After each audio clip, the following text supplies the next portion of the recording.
you heard, I am D.L. Cordero, a local author. I write fantasy and poetry and also a little bit of horror. Most of my stuff is going to blend genres. What I'm going to be reading for you today is related to the short story that's getting published in the Listen to Your Skin anthology. Yes, I like that story so much, I'm going to make it a full-ass book.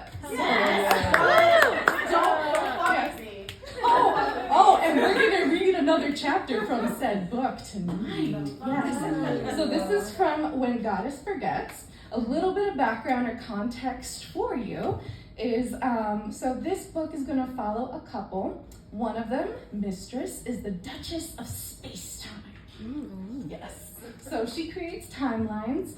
All of her thoughts, her realities, her dreams, nightmares, those become realities and timelines. And then she's got a submissive. Her name is Elena. And so Mistress has a very particular kink. What she likes to do is make herself forget everything so that she can fall in love with Elena over and over and over and over again. Okay? So that's kind of some background for you. All right, so this is from When Goddess Forgets, That Time in a Black Hole. It wasn't like Mistress was Elena's one and only. She loved many others over many lifetimes. Aulani of Lualuale Valley, Oahu, Hawaii. The hours they'd spent in the Muliwai, watching spiny lobsters, hermit crabs, and baby sand gobies swim and dart around the estuary before returning to the ocean. Maunoix of Yauko Boriken. Together they carved canoas and paddled deep into lagoons. Glowing squid and shining snails mirrored sparkling night skies. Rua of Waitangi Aotearoa. After meditating by Haruru Falls, upon rocks warmed by the bright sun, they spun tales about the Taniwa living in the deep waters. Then they'd skip hand in hand to rope swings that might lead them to the protective water spirit. Okay, maybe outside of Mistress, Elena had a type. People of the waters, of deep brown skin, eyes as dark as the depths, keepers of Aina and Kaikue and Wenwa. People that didn't have her floating in the desolation of outer space, on a ship made of composite and metal. Elena stared at an unending black sea dotted by specks light years removed. She placed her craft on autopilot, sat back, and watched nothingness pass by porthole windows in the quiet of her one-woman craft. Thrusters instead of oars and rudders, nickel hydrogen batteries instead of sky and sun, sensors and control systems replacing the knowledge gained from a life lived in concert with sea and land. Why was she searching expanse after expanse to find Mistress who maybe did not wish to be found? She checked her logbooks. Only 3 months since she left home? Elena's frustration pinged off high-grade steel walls. She tried to remember moments spent with Mistress, discussing philosophy within cloud forests, wind whipping over waterfalls, entangling roots under dark, giving earth when they lived as an aspen grove. This summer, they studied mycelium in mossy woods, traveling into fruiting bodies and getting lost in a soft tapestry of wrinkles. A pang in her stomach drew her to her feet. She wandered into the galley, separated from the navigation bridge by a 20-foot walk that sounded like the hollow of a tin can. From a sterile aluminum drawer, she selected a package of freeze-dried strawberries and sat on a stool. Underneath a large panel of high-temperature quartz glass, she lowered a table from a wall and let the strawberry package flop onto the glossy plastic tabletop. The package opened with a tinny crackle. Red bits for sweetness and tang, but Elena longed for the juiciness of strawberries plucked from vines, the grayness of seeds dotting sumptuous flesh, fragrant bouquet of esters, pink nectar dripping over tongue, lips, and fingers. Elena's eyes burned. Why was she here? Why was she fucking out here? The trembling started in her toes and rattled into her skull. She whispered the prayer, hoping to find comfort. Goddess of perpetuity and inimitable change, we call upon thy power. She wiped her thick black lashes. Grace us with thine favor and grant us access beyond the veil.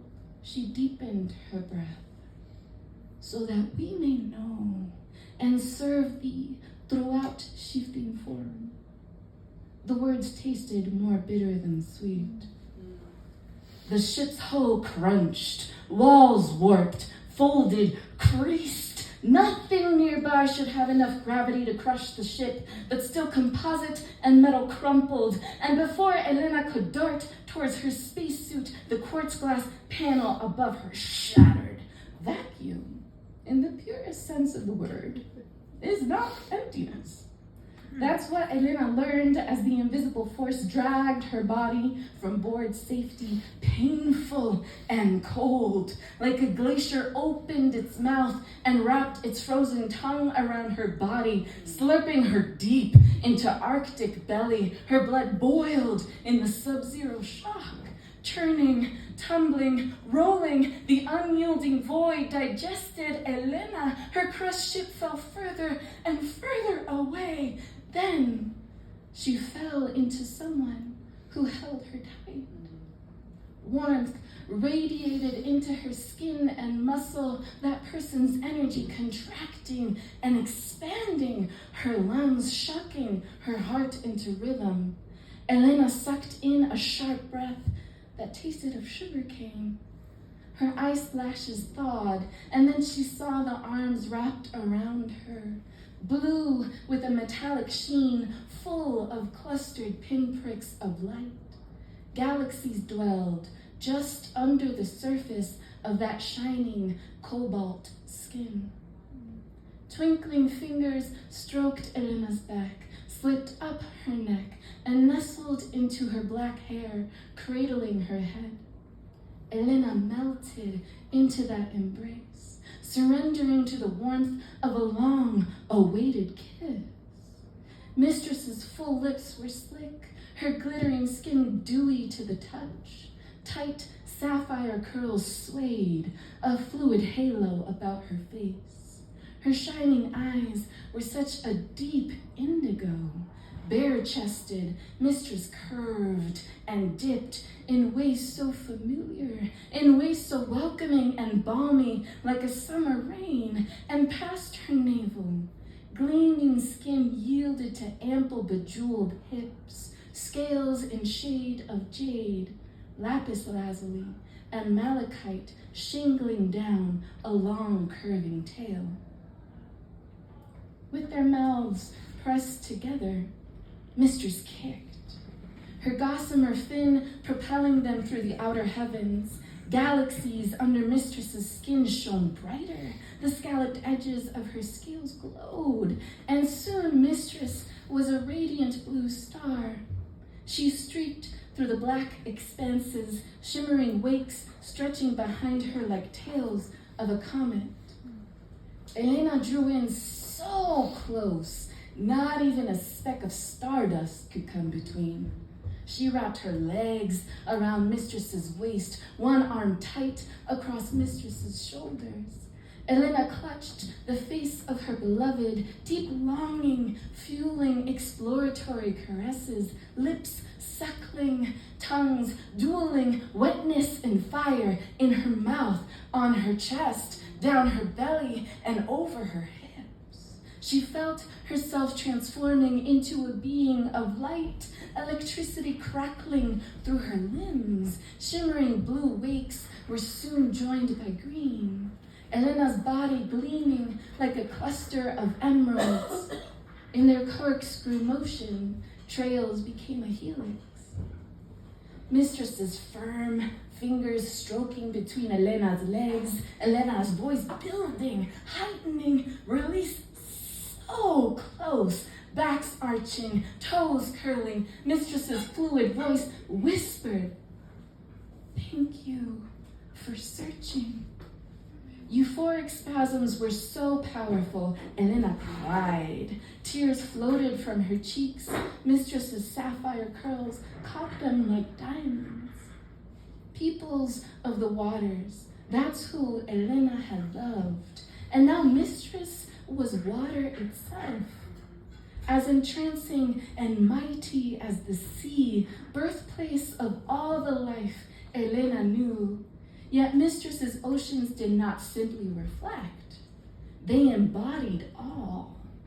Expanses and stars, all imbibed because Mistress was the water. Mistress was life, bringer of universes, holders of realities, creator of possibility.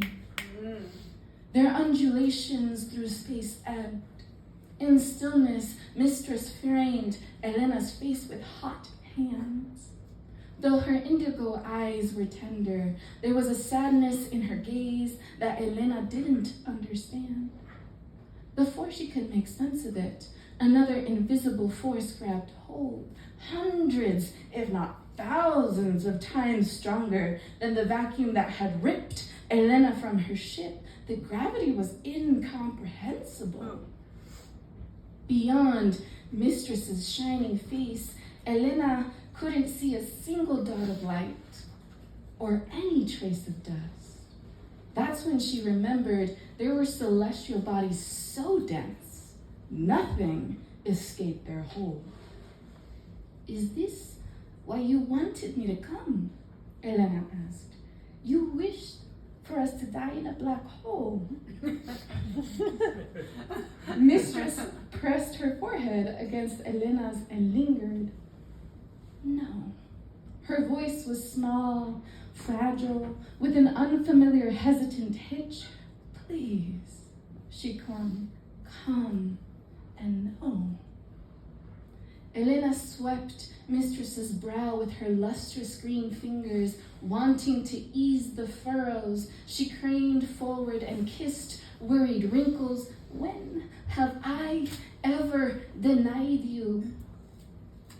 The black hole sucked Elena and Mistress into its maw, away from all planets, stars, satellites, and comets, beyond asteroids, meteors, galaxies, and what was known. Here, where not even light escaped, intense, unfathomable pressure reigned. Elena ceased being. Mistress, too. Omnipotent gravity compressed everything in its care, merging all into one. Instead of experiencing pain when her atoms were pulled apart and reconfigured, Elena recognized a sensation of submersion.